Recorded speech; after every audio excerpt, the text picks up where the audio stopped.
సదాశివ సమారంభం శంకరాచార్య మధ్యమాం అస్మదాచార్య పర్యంతం వందే గురు పరంపర. శ్రీ గురుభ్యో నమః. అందరికీ ముందుగా శ్రీ విశ్వావసునామ సంవత్సర శుభాకాంక్షలు.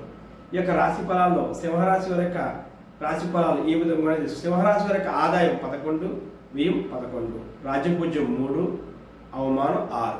సింహరాశి వారి యొక్క గ్రహ సంచారాన్ని పరిశీలించగా ఈ రాశి వారికి గురు సంచారం ప్రథమంలో ఏకాదశి ముందు తదుపరి 1000 స్థానంలో సంచరించరు. అదేవిధంగా శని భగవాన్ చూసుకున్నట్లయితే అష్టమ స్థానం సంచరించరు. కేతువు జన్మమందు, రాహు సప్తమందు సంచరించరు. ఈ యొక్క గ్రహ సంచార ఫలితాలు చూసుకున్నట్లయితే వీరికి ప్రథమార్థంలో ఆదాయం బాగుంటుంది. నూతన పద్ధతుల ద్వారా అవలంబించి కొత్త ప్రణాళికలు తయారు చేసిన వాటి ద్వారా అధికమైన ఆదాయాన్ని సంపాదిస్తారని కూడా మనం చెప్పవచ్చు. వ్యవసాయానికి వచ్చేటికి రెండో పంట బాగా కలిసి వస్తుంది. అయితే కొన్ని ముఖ్యమైన పంటలలో మాత్రమే వీరికి అధిక ఆదాయాలు వచ్చే అవకాశాలు ఉన్నాయి. ఇక వ్యాపారస్తులకు వచ్చిన కిరాణా, ఫ్యాన్సీ వ్యాపారస్తులకు మాత్రం మెండుగా ఆదాయ మార్గాలు ఉంటాయి. అంటే అధికమైన ఆదాయం సంపాదించే అవకాశాలు వీరికి కనిపిస్తున్నాయి. వీరు భార్య ఆరోగ్య విషయంలో మాత్రం కొంచెం జాగ్రత్త వహించాల్సిన అవసరం మనకి ఖచ్చితంగా కనిపిస్తుంది. ఇక ఈ సింహరాశి వారు ఆదాయాలు సమానంగా ఉన్నప్పటికీ వీరి సంవత్సరం ఏం చేస్తారంటే గృహ నిర్మాణం చేసే అవకాశాలు లేదా స్థిరాస్తులు వృద్ధి చేస్తారు.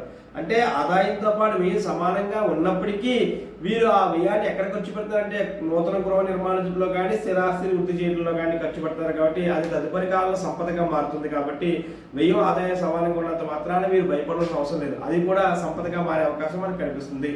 వీరు విద్యార్థులు ఎక్కువ శ్రమ వహించాలి. ఎక్కువ శ్రమ వహించినట్లయితే ఉన్నత చదువుల కోసం విదేశాలకు కూడా వెళ్ళే అవకాశాలు కనిపిస్తున్నాయి. ఇక కేతు, రాహు సంచారం వల్ల వీరికి చర్మ వ్యాధులు వచ్చే అవకాశాలు మనకి కనిపిస్తున్నాయి. వీరికి సంఘంలో గౌరవం ఉంటుంది. వీరు ఖచ్చితంగా ఈ రాశి వారు మరిన్ని మెరుగైన ఫలితాలు పొందడానికి శనికి, కేతువుకి జప, హోమ, దాన తర్పణాలు చేయించుకోవాలను. ఈశ్వరారాధన, ఆంజనేయ స్వామిని అలాగే అదేవిధంగా అయ్యప్ప స్వామిని ఆరాధించినట్లయితే ఇంకా మెరుగైన ఫలితాలు పొందడానికి అవకాశం మనకు కనిపిస్తుంది. వీరికి కలిసి వచ్చే వారము, సింహరాశి వారికి కలిసి వచ్చే వారము ఆదివారము, అదేవిధంగా గురువారం. ఈ వారాల్లో వారు మంచి పనులు ప్రారంభించినట్లయితే మరిన్ని మెరుగైన ఫలితాలు పొందడానికి అవకాశం ఉంటుంది.